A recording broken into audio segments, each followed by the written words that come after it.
رئيس ليقان ጳጳሳት ብጽዋ ቅዱስ አቡነ ዲዮስቆሮስ ራብዓይ ፓትርያርክ ኦርቶዶክስ ተዋሕዶ ቤተክርስቲያን ኤርትራ በምክንያት በዓል ትንሣኤን መላ ህዝቢ ኤርትራ ቃለ ቡራኬ ሂቦም መልእክት ቅዱስ ሲኖዶስ ዝሃቡ ዋና አምሐዳሪ ኦርቶዶክሳዊ ተዋሕዶ ቤተክርስቲያን ኤርትራ አቡነ ባሲሊዮስ ንመላ ህዝቢ ኤርትራ በሐፈሻ ንምእመና ክርስትና ድማ ብፍላይ እንቋዕና ብርሃነ ትንሣኤ ዋጽሐና ድሕሪ ምባል በዓል ሓጎስን ተድላን በዓል ፍቅርን ሰላምን ኮነልና ሰናይ ምንየቶም ገሊጾም አቡነ ባሲሊዮስ አስኢቦም መንፈሳዊ በዓላትና ጽቡቅ ባህሪያትን ክብርታትን እንخصኩሰሉ ከምኡን ሕሙማት ወገናት ናይ ምብጻሕ ዝሓዘኑ ናይ ምጽንና ንጽጉማትን ስኡናትን ድማ ናይ ምርዳእን ምድጋፍን ቅዱስ ተግባራት እንፍጽመሉ አጋጣሚታት ከም ዝኾነ አገንዚቦም ወመንፈስ ቅዱስ አሐዱ አምላክ ይትባረክ እግዚአብሔር አቡሁ ለእግዚእነ ወአምላክነ ወመድኃኒነ ኢየሱስ ክርስቶስ ዘወለደን በብሳምረቱ ለተስፋ እንተባቲ ናሐዩ በተንሰአቱ ለእግዚእነ ኢየሱስ ክርስቶስ እምነ ሙታን ጎይታና ኢየሱስ ክርስቶስ ካሞት በምንትንስኡ ሕያው ተስፋ ዘሃበና በብዝሕ ምሕረቱ በሐዲሽ ልደት ውሉድ ዝገበረና እግዚአብሔር ናይ ባሕሪ አቡኡ ጎይታናን ኢየሱስ ክርስቶስ ይመስገን ቀዳማይ ጴጥሮስ ምዕራፍ 1 ቁጽሪ 3 ክቡራትን ህዝብ እግዚአብሔር አውሽጥን ወፃን እትርከቡ አብ ሓለዋን ልምዓትን ሃገርን ዘለኹም አብ ሆስፒታላትን አብ ዝተፈላለየ በዓላትን እትርከቡ ምእመናንን በሐድሽ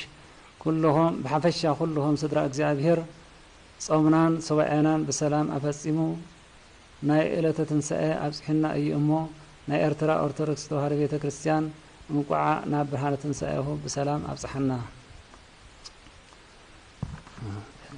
በዓልና በዓል ሓጎስን ተላን በዓል ፍቅርን ሰላምን በዓል ሓድነትን ስምረትን ይግበረልና ትብል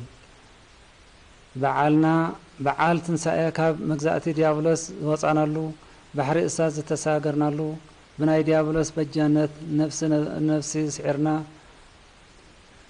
ድሕነት ነፍሲ ዝረኸብናሉ ካብ ሞት ናብ ህይወት ዝተሳገርናሉ ምድረ ርስቲ መንግስተ ሰማያት ንምውራስ ዘብጽሐና ናይ ማዕዶት በዓል እዩ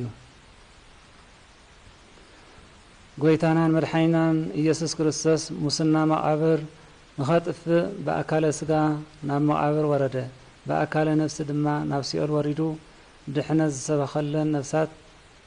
ሰብኣየን አብቅዑ ካብ ሲኦል በሓጎስ ወፃ ሞት አሲሩ ክሕዞ ስለ ዘይከዓሎ ኣብ ሳልስቱ ካብ ህቱም መቃብር መግነዝ ፈትሑለይ መቃብር ክፈቱለይ ከይበለ ልብሰ መንግስቱ ለቢሱ ብገዛእ ስልጣኑ بعبي كبري تنسأ مزمور 78 65 ديابلوس تسعره سيئل تعصبه جنة تخفته بتنسأه دحنة عالم تفصمه تنسأ قويتانا سب مويتو كم زي ترف تنسأ كم زلو بحدش تنسأ كم زي تنسأ زتراجع قصلو علت إيو سلازي كوران حزب እግዚአብሔር መንፈሳዊ በዓልና ብንጽህናን ቅድስናን ኮይና نحادنتنا بفقرن صقومات وغناتنا ان حجزنا كنعبلونا እግዚአብሔር ቅዱስ ፈቃዱ ይበረልና